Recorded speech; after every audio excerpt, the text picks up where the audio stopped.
현재 한전과 가스공사는 합쳐 하루 부채 이자가 167억 원씩 쌓이는 구조로 총 부채 250조까지 쌓였으며 계속 쌓이고 있는 중입니다. 2024년 5월 26일 일요일 누워먹는 세계 경제 소식 7개 시작합니다. 미국 탐욕공포지수는 53으로 유지, 코인 탐욕공포지수는 75로 하락. 1. 국제밀 가격 기후 이상으로 폭등, 코코아 가격은 급락, 한국밀 자급률 5% 목표 실패. 국제밀 가격이 지난해 8월 이후 최대폭으로 급등하며 농산물 선물 시장이 크게 출렁거렸습니다. 주요 밀 생산지인 러시아흑해 지역의 날씨에 대한 우려가 다시 커진 데 기인한 것으로 남부 러시아의 밀 작물의 약 40%와 우크라이나의 75%가 향후 10일 동안 가뭄 스트레스를 겪을 것이라는 예상 때문인데 2022년 러시아의 밀 풍작으로 밀 가격이 낮아졌고 이는 미국 농부들의 해외 경쟁력도 약화시켰었는데 올해 러시아 밀 생산량 전망이 어두워지면서 거래자들은 전 세계 공급이 더 타이트해지고 미국 곡물에 대한 수요가 증가할 것으로 예상하며 선물 가격이 출렁한 것으로 분석된다 전하였습니다.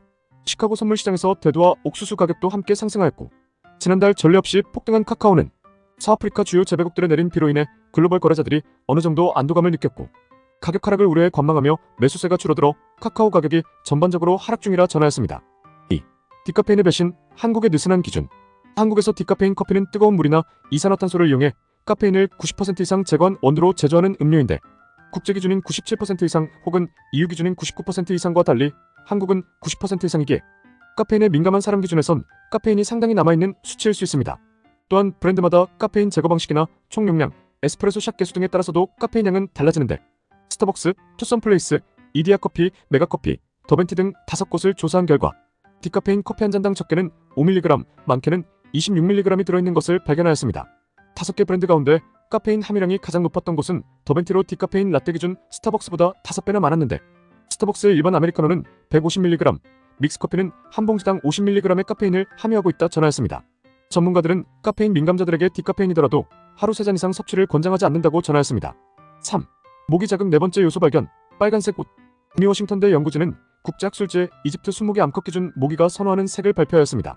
연구진에 따르면 모기는 시력이 퇴화해 빨간색 검정색처럼 볼 수 없는 것엔 안정감을 느껴 달려들지만 노란색처럼 밝은 계열의 색에서는 자기가 쉽게 노출된다고 느껴 선호하지 않는다고 설명하였는데 연구를 주도한 제프리 리펠 박사는 모기를 자극하는 요소로 이산화탄소, 땀, 체온, 빨간색 사요소를 언급하였습니다. 다른 연구진에서도 단백질과 지방으로 이루어진 치즈 냄새에 많은 모기가 몰린다고 발표하였습니다. 4. 알리바바, 중국판 오픈AI 문샷 지분 36% 취득.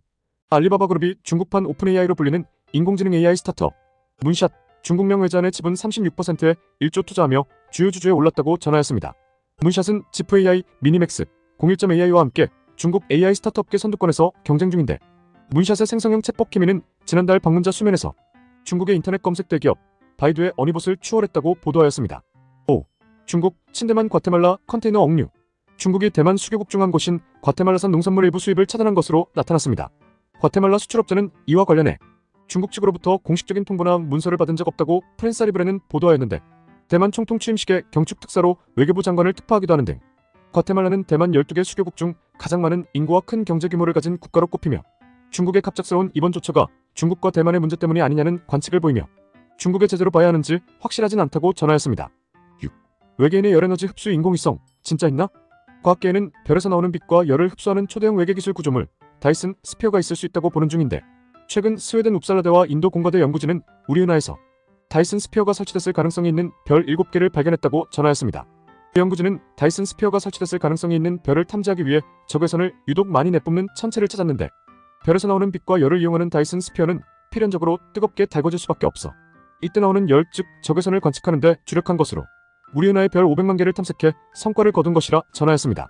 다만 연구진은 이번에 발견된 별에 정말 다이슨 스피어가 구축되어 있는지를 현 시점에서 확정짓는 것은 어렵다며 더 조사할 것이라 설명하였습니다.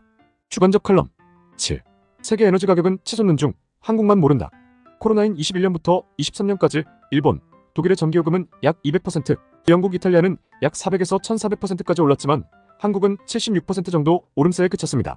가스공사도 글로벌 전쟁으로 세계 가스 가격이 200%나 오를 때 한국은 43%만 올랐다며 세계는 대부분 민영기관이 운영해 세계 흐름에 맞게 올랐지만 한국은 생산 비용이 아무리 올라가도 정부가 판매 가격을 결정하기에 한국전력과 가스공사의 피해가 가중화되고 있다 전하였습니다.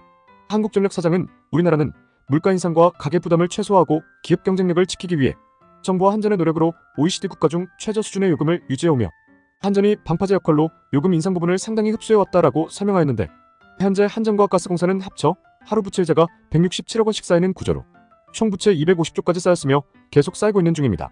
참고로 한전의 재무구조가 나빠지는 구조적 문제는 5월 23일 칼럼 내용을 보시길 추천드립니다. 오늘의 한 줄. 엔비디아의 칩을 사용하다 오류가 났을 때 구글에다 검색해보면 그 이유를 설명하는 내용이 주르륵 나온다. 반면 다른 AI 칩 회사들의 오류 메시지를 구글에 검색하면 그 결과는 나오지 않는다. 이것이 개발자 입장에서 말하는 엔비디아의 생태계다.